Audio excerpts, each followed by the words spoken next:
She was a typical 2-year-old, seemingly in perfect health until her parents learned she had a brain tumor. Oh, how they found out is nothing short of incredible, and really so is her recovery. Our Dr. Frank McGeorge with a local family's amazing story. As a parent, finding out your child has a brain tumor has to be one of the biggest fears imaginable. But for a Royal Oak family, discovering what was growing in their daughter's brain was actually a remarkable stroke of luck, though they certainly didn't know it at the time. To see 3-year-old Isabel Johnson playing with her brothers Caleb and Gavin, you would never suspect what this toddler has been through. It all began with an odd bump on her head. Over her soft spot up here, we found that she had like a bump up there, and it was pretty soft. When the bump didn't go away, Isabel's pediatrician sent the family to see a specialist for surgery. Dr. Holly Gilmer, the chief of pediatric neurosurgery at Beaumont Hospital, said the spot appeared to be a simple cyst. This was a very superficial lesion on the top of her head, very low risk. Before the surgery, Isabel had a routine MRI, a test to look inside her skull. It was funny because I talked to the parents before surgery, and they asked me to come back and let them know if the MRI showed anything unusual or unexpected.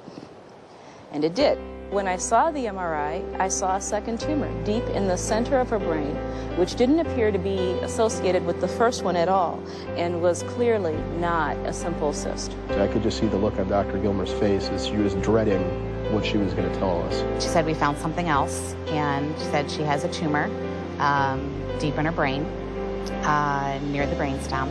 She said it was relatively small, but still didn't look good. And she explained to us the couple different kinds of cancers that she thought it was. I lost it. I mean, I just remember covering my hands with my face, and I started crying. I was panicked. You know, the guy tries not to cry, but I was bawling. Dr. Gilmer explained they were going to go ahead with the surgery. It was just going to be a lot more complicated. It changes everything. It goes from a maybe 1.5 hour surgery to a 4 to 8 hour surgery, depending on what happens. This is the view of the back of the skull. Now, Isabel's marble-sized tumor was located here, deep within her brain on the pineal gland. It's near the center of the brain, right above the brainstem. This is one of the riskiest areas to operate on. I just remember thinking that we lost her, that was it. You know, that she wasn't going to grow up.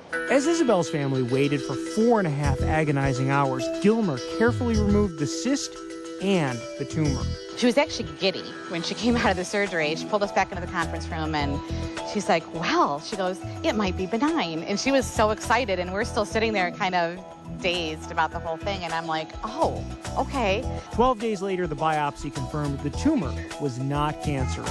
It was the biggest sigh of relief that I ever took in my life. No chemo, no nothing. We're just going to watch it by MRI. Doctors suspect the tumor was probably there when Isabel was born. I look at her pictures on the wall and I think, wow, she has a brain tumor in those pictures, and I had no idea. This type of tumor typically isn't found until a patient is in their 30s or 40s, when it grows large enough to start causing symptoms. It was miraculous, because if this wasn't accidentally found, we didn't have the surprise, it would have kept growing and kept growing. She could have been right before she gets married or something and finds out she has a big tumor in her head. I think it saved her future from her having to deal with anything like this. The fact that it was found is still just totally boggles my mind that she had it. Isabel's surgery was less than 3 months ago, and as you can see, she's made a full recovery. At the time, I wasn't feeling lucky. I'm like, I don't feel lucky. She's got a brain tumor. I mean, that's not luck. Now that all this stress and all those couple of days are behind us, I can look back and, yeah, we were very, very lucky. I don't know how we got so lucky. Now, Isabel will have another MRI in October, then regular checks after that to make sure the tumor doesn't come back. Isabel didn't have any warning signs, but other types of brain tumors can cause symptoms. If your child is experiencing headaches that become more frequent or severe, unexplained nausea or vomiting, vision or balance problems, or changes in personality or behavior, they need to see a doctor right away. That's good health. Back to you. And she was riding around and playing with her brothers just like it was normal. I tell you, those doctors, quiet miracles. Wonderful. Every day, making really quiet miracles. Love to have that wonderful news. Isn't that a good story? And you've got some more, don't you? Oh, yeah. Hard to beat that story, I can tell you.